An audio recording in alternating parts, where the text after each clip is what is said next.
How's it going, beautiful people? Welcome to the ZoShow Live. I am your host, Coach Zo. I would love to say, hey, I didn't mean to startle you with the swords, but I gotta get you to stop scrolling. So you gotta be like, why are these guys swords?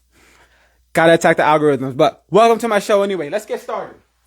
Today, we are talking about stunts.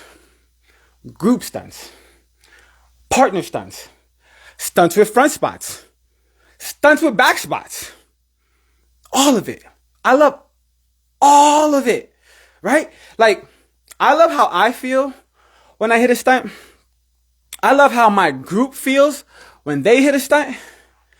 But my favorite is I love how my team feels when they hit a stunt. Right? Like, if I'm on a team, then I'm on a team. We all got our responsibility. We all got our job to do. And we come in to do work. Right? But as a coach, those are my babies. Those are my, look at my, it's like, how proud, look at my babies. I was just yelling that this is a level 1 skill and I got catching double downs. I was just yelling, like hit it at the top. I was just yelling, catch the cradle, bring them in. And now we're doing rewinds. Like, I love that feeling. And then I also love like how the gym feels. I love how it feels on the mat. Everybody's locked in. Everybody's participating. Everybody feels like they're a part of the team, right? It feels like the cheerleading version of Christmas. What would you call that? Stunt Fest. Yes, that's what it feels like. It feels like Stunt Fest, right? It feels like everybody's just trying to be, without an ego, just like, yo, this is my contribution to the world. By the way, if you have the opportunity to go to Daytona, shout out, it's actually starting. I think it starts tomorrow. If you have the opportunity to go to Daytona, please go. Okay? Now, obviously, it's the best of the best, right? But that's not even it, right? Like, I went one time and it literally felt like a wizard had put a shroud over the whole entire Daytona. And for one weekend, for one time, one setting was one cheer family, right? Like, everybody wanted everybody to hit. Everybody wanted everybody to give their best. Hey, you bring your best. I'm going to bring my best. Whoever wins, right? But we're here, especially like the Kansas teams. We're here. We're in the sun. We're in bikinis. We chilling. Like, it was just one, it was fire, right? So coach, you know who? Coach Dave, love you. Coach Dave, he invited me down. He let me stay down, let me hang out with his team. And it was so electric. Like, by the time we got to the warm-up room, I was darn near the tumbling coach. Like, I'm telling these kids that I've never met before, that I don't know, these little adjustments. Hey, if just stand up tall, lift up with your shoulder. If you just do this one little thing, it's going to make this 2.5 minutes so much easier, right? And we're going to I'm 5, 7, 1, 3, all this hard. I'm sweating in the warm-up room, right? And I'm doing all this work and it didn't matter. It didn't matter because right before Jacksonville State, Coach Dave's team got on to perform, one of the boys tore his meniscus on a timing issue in a double down. Now, I'm going to be honest, that was the Rick James super freak of freak accidents, right? Like, none of us saw that coming. They performed that routine.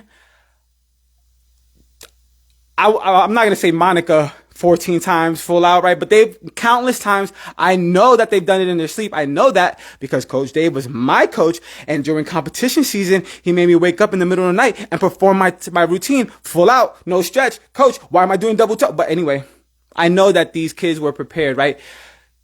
They just, you can't stop everything. But today I think that a lot of the times what we call freak accidents as coaches and cheerleaders are things that could have been avoided, right? And so today we're going to go over the 5 agreements that my team and I enter at the beginning of the season when it comes to stunting. Okay, number 1, no conversations when the flyer's in the air. Why? Why are we talking? Why are we talking? Why?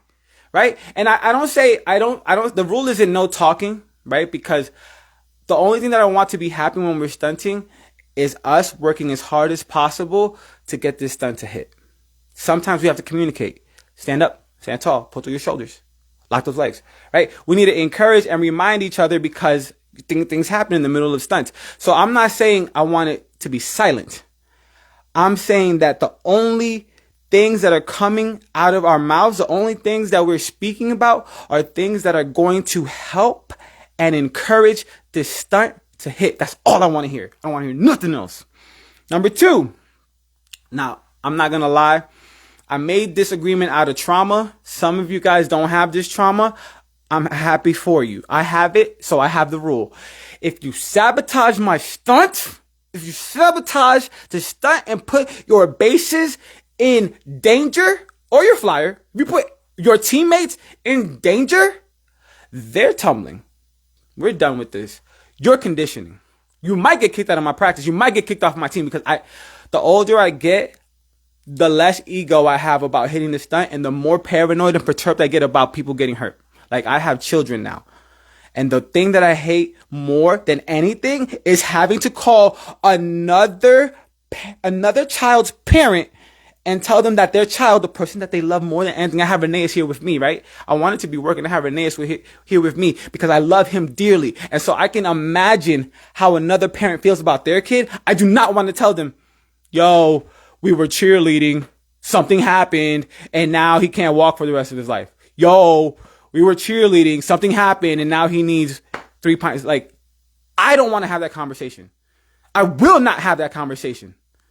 You sabotage my stunt, you're lucky if you're still on my team when it's over. Now, again, trauma, but it's happened, and now I have a rule for it, right? If you don't have a rule, especially 20-year-olds, they're like, well, I don't know if I did anything wrong because we didn't have a rule for that.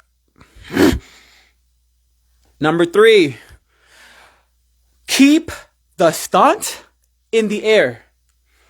Keep the stunt in the air. That's what we're doing right now. Our job is to stunt. Keep it in the air. Just because you're a little inconvenienced or the timing was a little bit off or it wasn't perfect or your hair's out of place or you have to sneeze, keep the stunt in the air. Keep the stunt in the air. That's your job. Number 4. Okay, so my ego's over here. Keep the stunt in the air.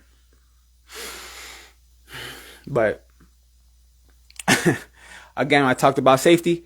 I would much rather we're all wrong together than our levels be off because one means one. So something that I say a lot in coaching, especially all the time. I wish it was especially. I say it all the time. I say one means one, right? And the premise of one means one is if I give you a count, go on that count. If you're given a count, go on that count, right? I preach that this routine, this sequence, what we're doing right now is a well-oiled machine, and we need you to do your part for everyone else to do their part safely. I teach that. But the thing is, well, not the thing. It's not. Some people are literal, and some people are figurative.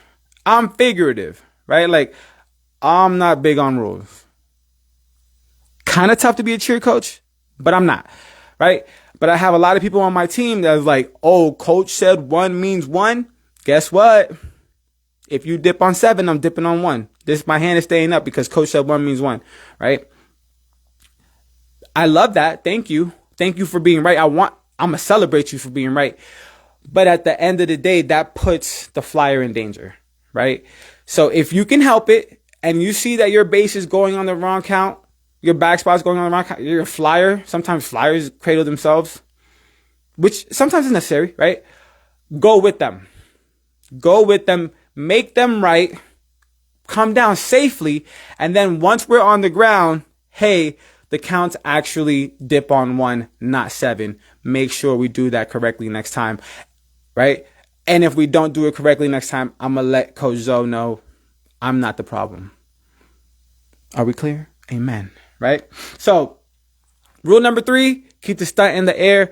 Rule number 4, though, I would much rather we're all wrong together and safe than somebody being right alone and now the group is in danger. Then lastly, this one is probably the biggest. This has probably helped decrease freak accidents the most in my career, okay? Before any new stunt or new stunt sequence is put in the air, as a group, we need to agree on the mount, the skill, and the dismount. So what does that mean? The mount is how we get into the stunt.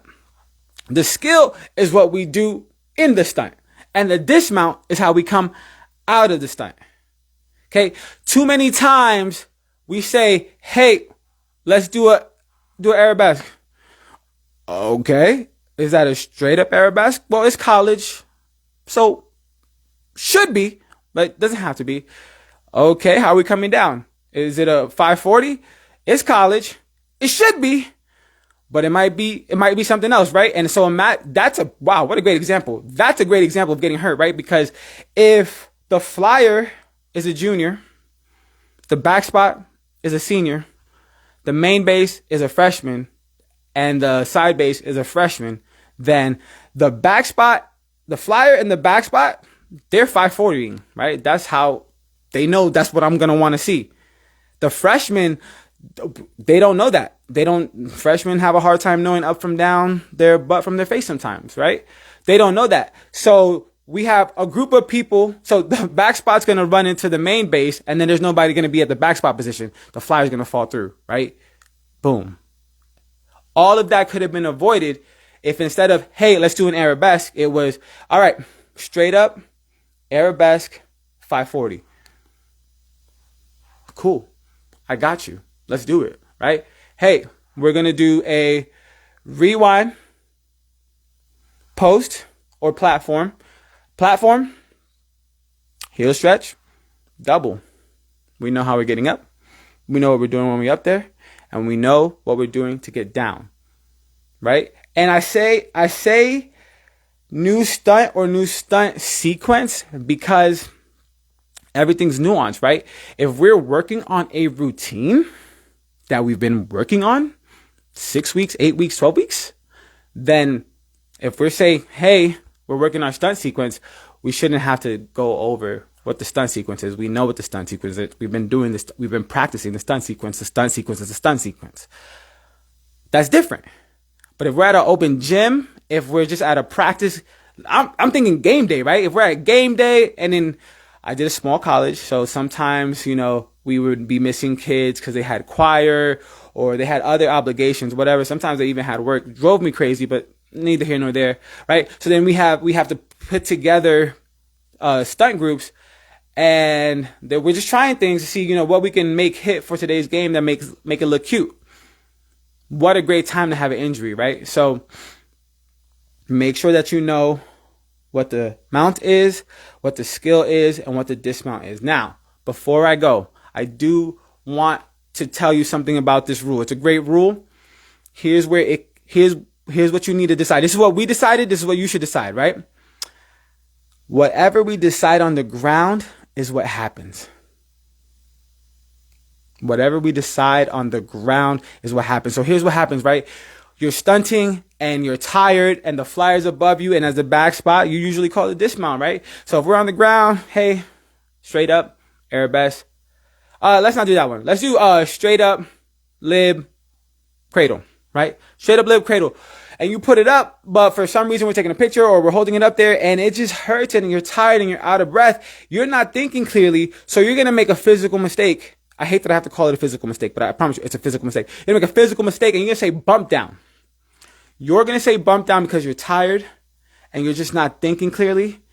Your group is going to hear you say bump down, but we agreed on cradle, Whatever we agreed on the floor is what we're doing.